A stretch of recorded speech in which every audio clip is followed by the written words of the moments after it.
क्रिश, वरदान हे व्हिडिओ पाहताना आमचे मनपाचे विद्यार्थ्यांच्या मनामनातील आनंद आपण द्विगुणित करूया या व्हिडिओ।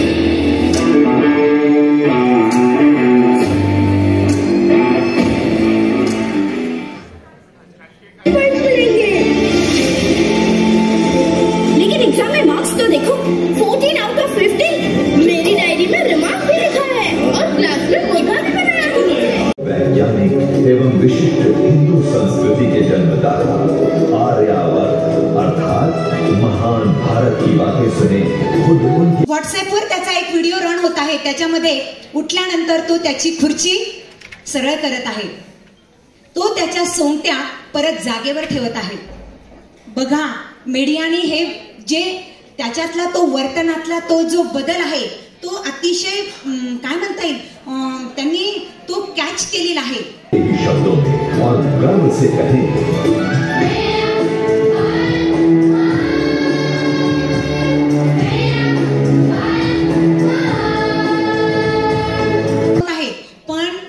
ज्या पद्धतीने तो त्या ज्या खुर्चीवर त्याला तो विजय प्राप्त झालेला आहे, त्या खुर्चीला तो ज्या पद्धतीने हे करतोय, सन्मान देत आहे, त्याचप्रमाणे तो ज्या पद्धतीने पाटील साहेब, आदरणीय सर्व केंद्र प्रमुख, सर्व मुख्याध्यापक व माझ्या शिक्षक बंधू भगिनींनो, शिक्षण प्रक्रिया ही अशी अविरत चालणारी प्रक्रिया आहे आणि त्या प्रक्रियेचा अविभाज्य घटक म्हणून आपण सर्व आपल्या ज्ञानदानाचं कार्य करीत आहोत। इथे मराठीची या नगरी ब्रह्मविद्येच्या सुकाळू करी आहे का लिहिलेलं?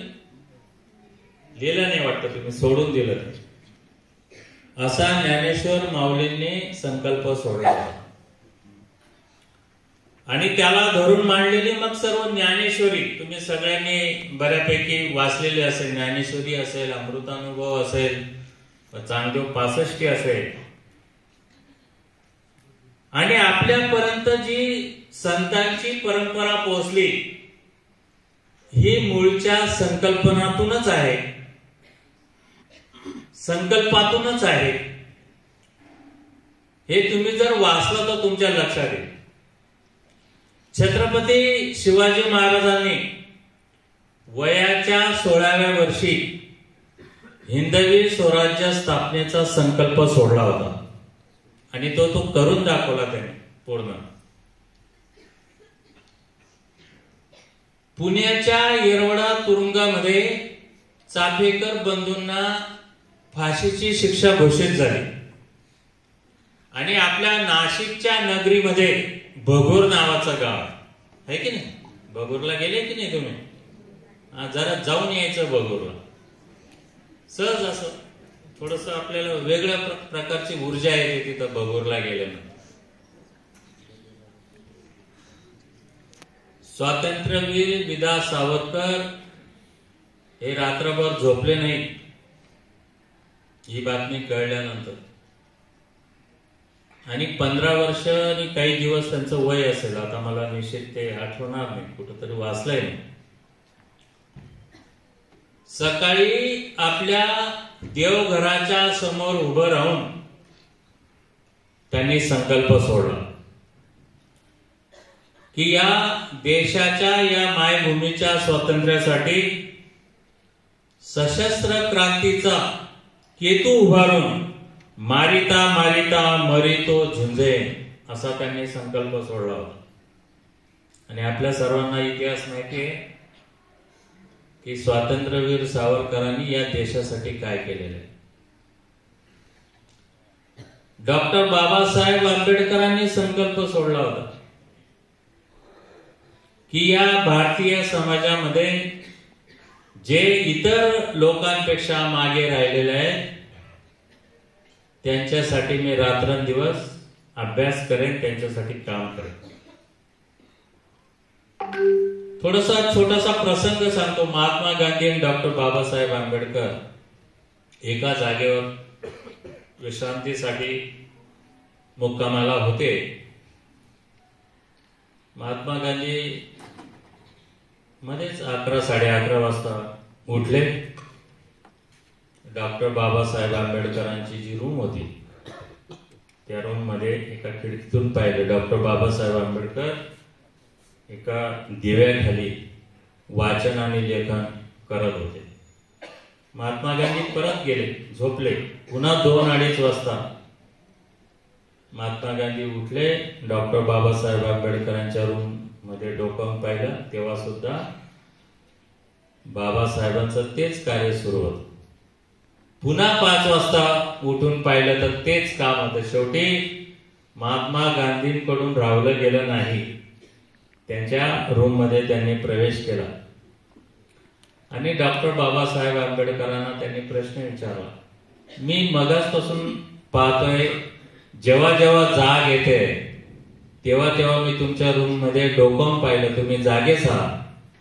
तेव्हा डॉक्टर बाबासाहेब आंबेडकरांनी महात्मा गांधीजींना उत्तर दिलं की माझा हा जो गरीब समाज आहे, जो झोपलेला आहे, जो इतर समाजापेक्षा माझा हा जो समाज आहे, जे विशिष्ट समाजासाठी नाही बोलले, जो मागे आहे तो, त्या समाजाला जागृत करण्यासाठी मला जागा राहावं लागतंय, असं डॉक्टर बाबासाहेब आंबेडकरांनी त्यावेळेस सांगितलं. तर ही जी मोठी माणसं आहेत यांच्याकडे बघून तरी आपण संकल्प केला पाहिजे. हा आजचा आपला संकल्प दिवस आपण आजपासून राबवणार, संकल्प करणार. या संकल्पाच्या प्रकाशामध्ये माझ्या सहित तुमचं सुद्धा जीवन खऱ्या अर्थाने उजळून निघो अशा स्वरूपाच्या मी तुम्हाला या शुभेच्छा देत आहे. मला माहित आहे की संकल्पाच्या प्रकाशामध्ये जीवन हे उजळून निघतं. त्या ठिकाणी आपले 100% प्रयत्न असणं आवश्यक आहे. मला खात्री आहे की आपल्या वैयक्तिक आयुष्यामध्ये सुद्धा ज्याने काही गोष्टींविषयी संकल्प केला असेल आणि त्या संकल्पाच्या दिशेने आपण जर कधी 100% प्रयत्न केला तर 100% आपल्याला यश मिळतं, याच्यावर माझा ठाम विश्वास आहे. परंतु सातत्याने अभ्यास केला पाहिजे, सातत्याने मनन आणि चिंतन केलं पाहिजे. काही शिक्षक अतिशय मेहनती असतात परंतु स्मार्ट नसतात. लक्षात घ्या मी काय बोलतोय. समजली पाहिजे की बाबा माझ्या विद्यार्थ्यांच्या गळी किती उतरवलंय मी एक शिक्षक म्हणून, त्याला किती समजलंय हे सुद्धा शिक्षक म्हणून आपण ते पद्धती वापरल्या पाहिजे. आणि सर्वात महत्वाचं मी म्हणेल अध्ययन प्रसंग आणि अध्ययन अनुभव याच्यावर माझा जास्तीत जास्त भर असतो. जर विद्यार्थ्याला एखादी गोष्ट समजावून सांगायचं असेल आणि त्याला किती ती समजते, किती लवकर समजते किंवा समजायला पाहिजे असा जर शिक्षक म्हणून तुम्ही विचार करत असाल तर अध्ययन प्रसंग आणि अध्ययन अनुभव हे दर्जेदार असणं अतिशय आवश्यक आहे. काहींना आज संकल्प दिन आपण साजरा करूया आणि साहेबांनी सांगितले चतुसूत्री प्रेरणा, तळमळ, समर्पण आणि संवेदनशीलता ही चतुसूत्री हातात घेऊन शिक्षकाने आपला सुजाण नागरिक घडवूया. यानंतर मी आमंत्रित करते आभार प्रदर्शनासाठी माननीय केंद्रप्रमुख श्री ईश्वर चव्हाण सर. धन्यवाद साहेब.